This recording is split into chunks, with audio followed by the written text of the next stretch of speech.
तो संघीय शासन व्यवस्था समझ में आ गया सबको? संघीय शासन व्यवस्था क्या है?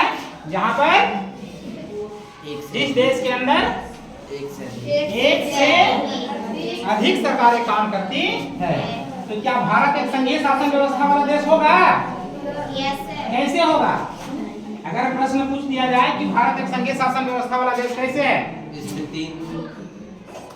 तो आपका जवाब होगा कि भारत के अंदर 3 स्तर की सरकारें काम करती है। पहला देश स्तर पर, देश लेवल पर, जिसे हम मोदी सरकार अभी बोल रहे हैं। क्या बोल रहे हैं? मोदी सरकार। नंबर 2 राज्य स्तर पर, यानी राज्य लेवल पर सोरेन सरकार है। और एक पंचायत स्तर पर है, यानी लेवल पर है, जिसे हम पंचायती राज कहते हैं। क्या कहते हैं? पंचायती राज कहते हैं। जब हमारा देश आजाद हुआ तो आजादी के बाद हमारे देश में पंचायती राज की व्यवस्था नहीं थी। पंचायती राज की व्यवस्था बहुत बाद में लाया गया। भारत में सबसे पहले पंचायती राज राजस्थान के नागौर जिला में, क्या राजस्थान आप देख पा रहे हो? चलिए भारत के मानचित्र के माध्यम से हम देखते हैं 2 राज्यों को, एक राजस्थान को और एक आंध्र प्रदेश को देखते हैं, जहां पर सबसे पहले आजादी के बाद पंचायती राज शासन व्यवस्था अपनाया गया। तो भारत के मानचित्र देखिए आप लोग। आप बैठ अंदर आप दुए बात 3 बजे।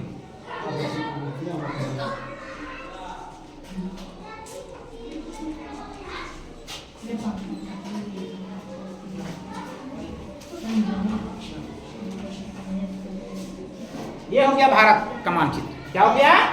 भारत। देखिए यहाँ पे राजस्थान है, जिसकी राजधानी, राजस्थान की राजधानी जयपुर। और यहाँ पर है आपका आंध्र प्रदेश। आंध्र प्रदेश की राजधानी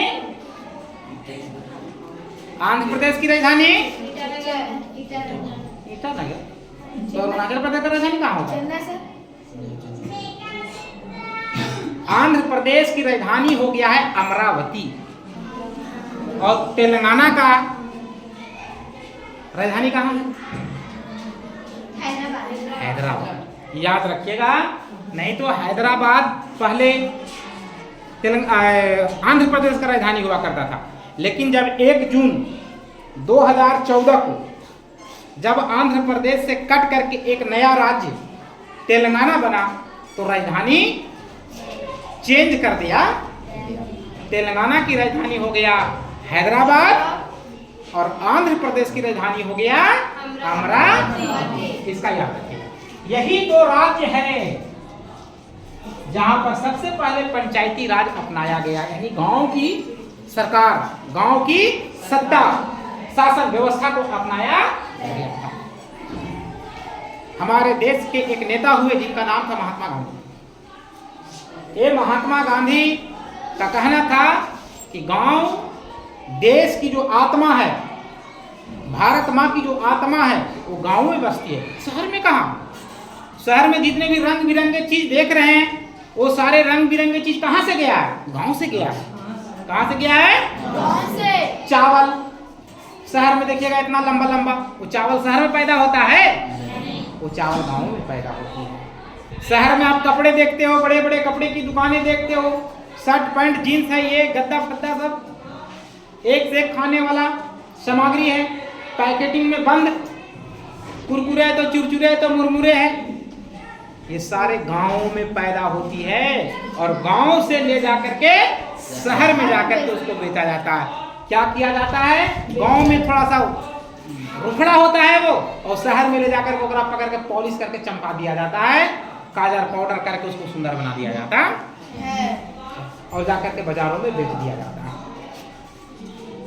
यहाँ कहने का तात्पर्य यह है कि शहरों में बिकने वाले हर सामग्री का निर्माण कहाँ होता है? गांव में होती है। तो गांव का विकास सबसे पहले होना चाहिए। इसीलिए हमारे राष्ट्रपिता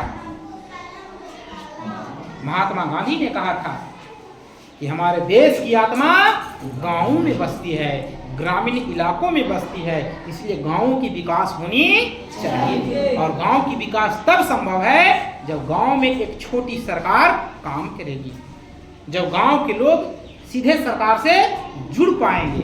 और उसी को ध्यान में रखते हुए पंचायती राज को हमारे देश में लाया। आजादी के बाद कानूनन रूप से उसको वैधानिक रूप से मान्यता तो नहीं मिला, लेकिन कुछ कुछ छोटे छोटे क्षेत्रों में इसको लागू करके देखा गया, डेमो के रूप में, प्रैक्टिकल के रूप में ये सक्सेस होता है या नहीं। तो सबसे पहली बार राजस्थान में किया गया था, राजस्थान, जिसकी राजधानी जयपुर। कहाँ है? जयपुर। और राजस्थान के ही अंदर एक जगह है जिसका नाम है नागौर। क्या नाम है? नागौर नाम है। और आंध्र प्रदेश में, यहीं पर सबसे पहले गांधी जी के जन्म दिवस के अवसर पर 2 अक्टूबर 1958 ईस्वी को पंचायती राज लागू किया गया। उसके बाद 1958 ईस्वी में ही 8-10 दिन बाद आंध्र प्रदेश में लागू किया गया, लगभग 8 या 10 अक्टूबर का, 8 या 10 अक्टूबर 1958 ईस्वी को पंचायती राज व्यवस्था लागू किया गया, छोटे पैमाने पर। लेकिन हमारे देश में इस व्यवस्था को लाने में कम से कम 40 से 50 साल हमारे देश में अंतिम रूप से पूरे देश में एक साथ पंचायती राज लागू किया गया 1993 ईस्वी में, 24 अप्रैल 1993 ईस्वी को हमारे देश में पहली बार पंचायती राज व्यवस्था पूरे देश में लागू किया गया। इसलिए हर साल 24 अप्रैल को पंचायती राज दिवस मनाया जाता है और इसे कानूनन रूप से, वैधानिक रूप से पूरे देश में लागू कर दिया गया। और ये राज्य के जिम्मे में छोड़ दिया गया कि हर राज्य अपने अपने क्षेत्र में, ग्रामीण इलाकों में पंचायती राज का व्यवस्था करेगा और शहरों में नगर निगम और नगर पालिका काम करेगा। ये 2 सरकार को छोड़ करके, केंद्र सरकार और राज्य सरकार को छोड़ करके शहरी इलाकों में, ग्रामीण इलाकों में, ग्रामीण इलाकों या क्षेत्र में पंचायती राज। क्या समझ में आ रहा? ग्रामीण क्षेत्र में क्या लाया गया? पंचायती राज।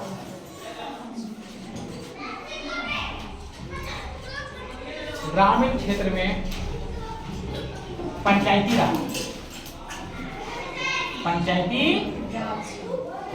राज लागू किया गया। और शहरी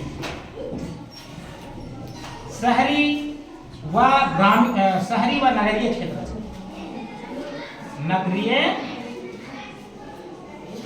नगरीय क्षेत्र में नगर पालिका और नगर निगम लागू किया गया। नगर पालिका, नगर पंचायत और नगर निगम लागू किया गया। नगर निगम लागू किया। ये 3 चीज लागू किया गया। ये कब लागू किया गया? 24 अप्रैल 1993 ईस्वी को। अब प्रश्न पूछेगा कि हमारे देश में पंचायती राज कब लागू हुआ? तो 1993।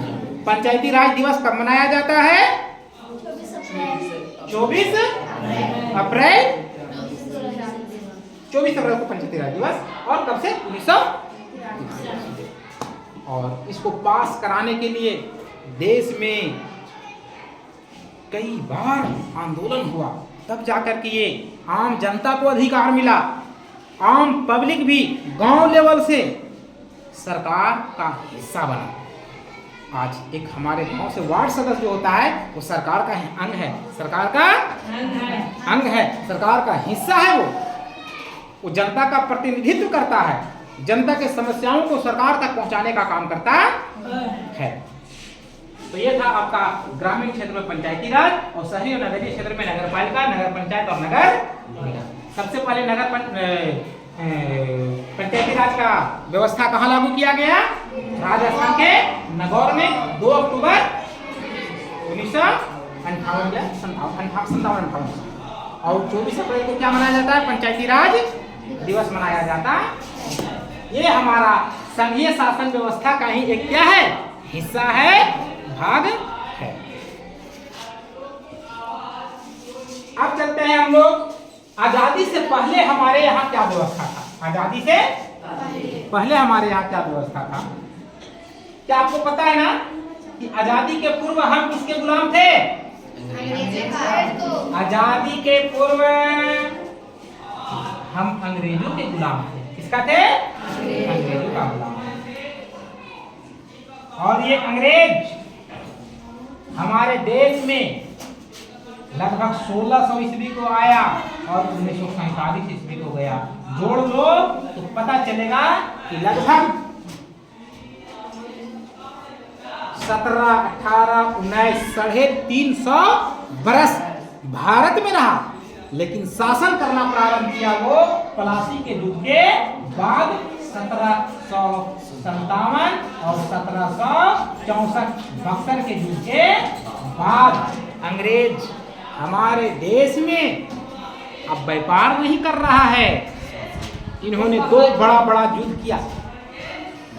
एक बक्सर का, एक प्लासी का युद्ध, जो कलकत्ता के हुगली नदी के तट के किनारे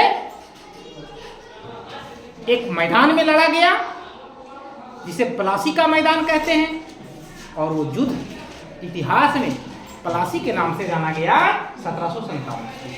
उसके बाद देश में, पूरे देश में शासन कायम करने वाला मुगल बादशाह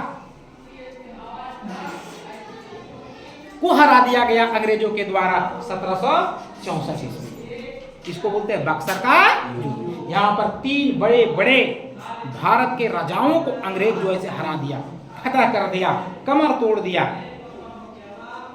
तो छोटे छोटे राजा लोग को पता चला कि बड़े राजा तो अंग्रेज से हर गया, हम छोटे क्या करेंगे? उससे गले मिल करके, हाथ मिला करके ही चलने में फायदा है। नहीं तो हम भी अगर टस मस किए तो हमारी भी गर्दन वो मरोड़ देगा। तो छोटे छोटे जितने भी राजा थे वो सब जाकर के अंग्रेजों से क्या हुआ? मिल जाता है और यहाँ से शासन शुरू करता है। अगर यहाँ से जोड़िएगा 1757 और 1947 तो पता चलेगा कि लगभग, घटा देते हैं कितना साल हुआ से, कितना हो गया? 7 में से 4 गया, 3 बचा, 1 45 लो 14 हो गया, 14 में से 6 गया, 8 बचा, और यहाँ बचा 18, लगभग 250 बरस, 183 साल अंग्रेज हमारे देश में शासन किया।